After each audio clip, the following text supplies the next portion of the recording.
विद्युत नीति 2025 के खिलाफ गुरुवार को राष्ट्रीय विद्युत कर्मचारी एवं इंजीनियर समन्वय समिति द्वारा बिजली क्षेत्र के निजीकरण विद्युत विधेयक 2025, प्रस्तावित राष्ट्रीय विद्युत नीति 2026 और बिजली क्षेत्र के कर्मचारियों के लिए पुरानी पेंशन योजना को बहाल करने के मुद्दे को लेकर कुमार हाउस में हल्ला बोला गया। केंद्र द्वारा लाए गए बिजली संशोधन विधेयक के विरोध में आज पूरे प्रदेश भर में विद्युत कर्मी टूल डाउन व पेन डाउन स्ट्राइक पर रहे।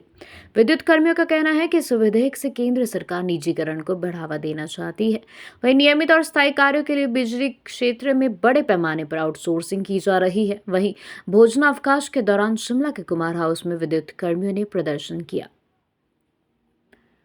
HPSCL संयुक्त सामान्य समिति के संयोजक हीरा लाल वर्मा ने बताया कि बिजली संशोधन विधेयक 2025 के विरोध में प्रदेश में लगभग 65 तहसीलों पर विद्युत कर्मी इस विधेयक के विरोध में सड़कों पर उतरे हैं। इस विधेयक में निजीकरण की बात कही गई है, इसके दुष्परिणाम है जिसका इस प्रदर्शन के माध्यम से विरोध किया जा रहा है। केंद्र सरकार द्वारा जो स्मार्ट मीटर मीटरिंग लाई गई है उसके पीछे मकसद निजीकरण है। इलेक्ट्रिसिटी अमेंडमेंट बिल जो प्रावधान रखे हैं कि मल्टी लाइसेंस कंपनियों को निजी हाथों में दिया जाए, केंद्र सरकार के एजेंडे में निजीकरण है। RDG बंद कर दी गई है जिसका असर सीधा प्रदेश पर पड़ेगा। अब केंद्र बोरिंग लिमिट बढ़ा देगा, फिर केंद्र के पास जाना पड़ेगा तो वह अपने एजेंडे प्रदेश के समक्ष रखेगी जिसमें निजीकरण, OPS बंद करना व अन्य मुद्दे शामिल होंगे। केंद्र इस तरह प्रदेश की आर्थिक स्थिति का लाभ उठाएगी।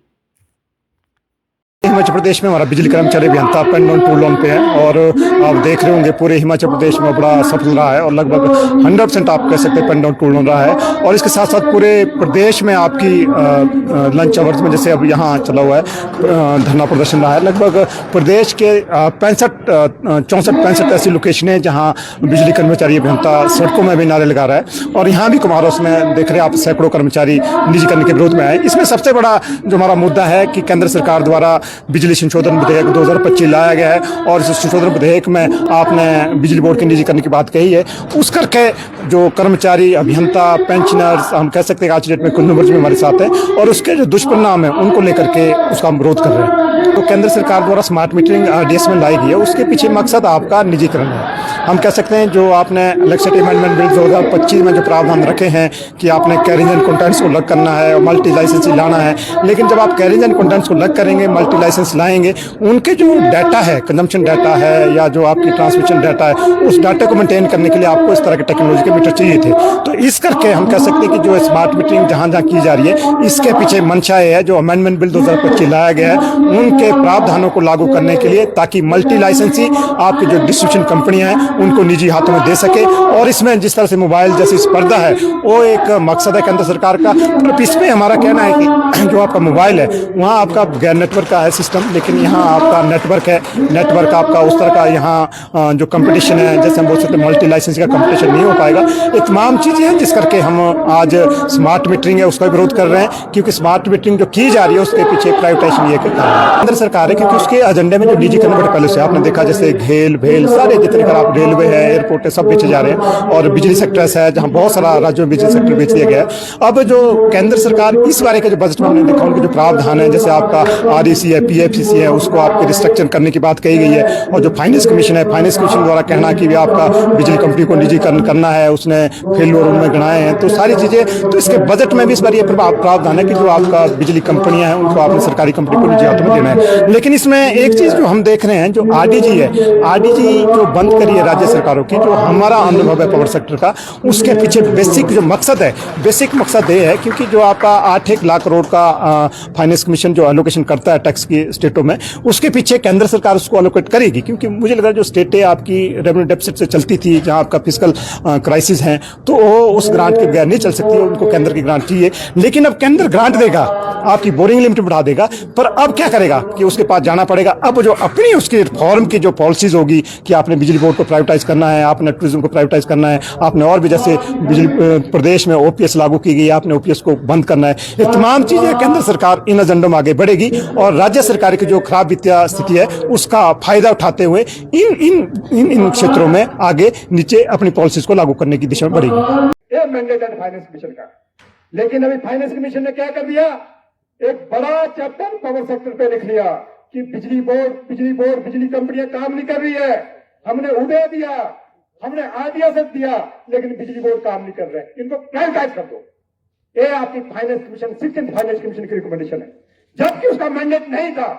और बड़े मजे की बात है, वो आपका तरीका है, यूनियन गवर्नमेंट के लिए रिकमेंडेशन जाती है, यूनियन गवर्नमेंट उनको इंडोर्स करती है, अप्रूव करती है, लेकिन हमारे फाइनेंस सेक्रेटरी जी 4 कदम आगे। अभी आपकी फाइनेंस कमीशन की रिकमेंडेशन एक्शन टेकन पे कोई कमेंट गवर्नमेंट ऑफ इंडिया का नहीं है। और फाइनेंस, हमारे फाइनेंस सेक्रेटरी क्या बोलते हैं, बिजली बोर्ड का निजीकरण कर दो। जो परिस्थितियां पनपी है, वो परिस्थितियां हमारे लिए बड़ी अलार्मिंग है। मैं आपको साथी आपको समझना होगा, जो आरडीएस का जो रेवेन्यू डेफिसिट ग्रांट अभी राज्यों की 17 राज्यों की खत्म की है, इसके पीछे केंद्र सरकार का जो मकसद है वो बहुत बड़ा हिडन एजेंडा है कि वो जो फेडरल स्ट्रक्चर में जो राज्य सरकारें हैं उनको घुटनों के बल से उनसे जो ना गलत डिक्लेरेशन दे करके रिफॉर्म को नीचे लागू करना चाहती है। अगर आपकी रेवेन्यू डेफिसिट ग्रांट आपकी एलोकेट कर दी जाती तो स्टेट को मिलनी होती है, स्टेट सेंटर के पास नहीं जाता। लेकिन अब आपको क्या करना पड़ेगा, ग्रांटिंग एड के लिए सेंटर के पास जाना पड़ेगा। आपके हिमाचल प्रदेश में जो आपका गैप है, कमिटेड लायबिलिटी का गैप है, वो आपका 6000 करोड़ का है। 6000 crore mean pension, salary, interest और आपका लोन रिपेमेंट जो आपको स्ट्रक्चरल ऑब्लिगेशन जो आपने करना है, जो आपकी कमिटेड लायबिलिटी है, उसमें 6000 करोड़ का गैप है। राज्य सरकार क्या करेगी, रिसोर्सेज रातों रात जनरेट नहीं होंगे, केंद्र सरकार ग्रांट देगी, बोलेगी आजा मेरे पास कटोरा लेकर के, मैं आपको पैसा दूंगा, लेकिन क्या करना पड़ेगा, बिजली बोर्ड का निजीकरण करना पड़ेगा। ये जो केंद्रीय सरकार है, केंद्र की सरकार है, जो फेडरल स्ट्रक्चर है, वो फेडरल स्ट्रक्चर के अगेंस्ट जो वित्तीय स्थिति खराब जिन स्टेटों की है, उसका नाजायज फायदा उठा रहे, ये हम कहना चाहेंगे। सुखविंदर सिंह सुक्खू जी आप आगे के योग्य चीफ मिनिस्टर हैं, उस पद का हम आदर करते हैं, पर आप कभी पहले मंत्री है, आपको क्या पता चीफ होती क्या है, और इस चीज को नहीं समझते। अभी डिटेल में हमारे पर आगे के योग्य गवर्नमेंट ने बड़े लंबी डिटेल में बातें कही, मैं भी अगर कहूँ तो उसका फायदा कोई नहीं है, क्योंकि इन्होंने कह दी और सब कहेंगे। मैं तो सिर्फ 2-4 चीजें आपको कहूंगा, इस चीज के लिए हम आप लोगों के बीच आते हैं और हम जाने जाते हैं। हम हेडक्वार्टर यूनिट के बहुत हमने काम किया, पर मैं आपसे एक चीज जरूर कहूंगा, जो इस वक्त यूथ है, जब हम यहाँ आए तो सारा यूथ जो है वो कैंटीन में राजमा खा रहा था।